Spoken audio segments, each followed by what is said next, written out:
औज़ुबिल्लाहिमिनश्शैतानिर्रजीम बिस्मिल्लाहिर्रहमानिर्रहीम। अस्सलामुअलैकुम। मेरा नाम अदनान रज़ा खान है और जनाब कराची में नॉर्थ नाज़ाबाद के इलाके तैमूरिया थाने की हदूद में पेश आया गुज़िश्ता दिनों डकैती का एक वाक़या हुआ। ये सीन की चलती हुई रोड लंडी कोतल चौरंगी के पास सिलेंडर्स की दुकान है, गैस सिलेंडर्स की।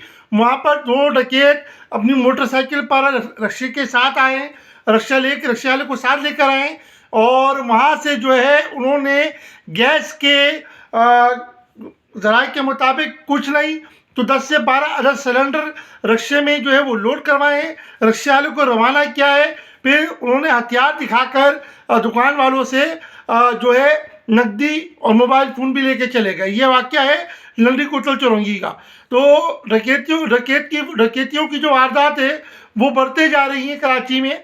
अब जो है कोई चीज़ भी नहीं छोड़ी जा रही।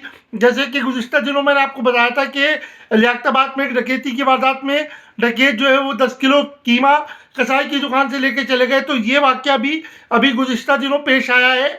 वो आया जो हमारे इदारे हैं वो कहाँ पर हैं, क्या कर रहे हैं, क्या नहीं कर रहे हैं, ये तो इस चीज़ पे ज़रूरत है कि इन चीज़ों को कंट्रोल किया जाए और कराची की आवाम को रिलीफ दिया जाए। जज़ाकल्लाह, अल्लाह हाफ़िज़।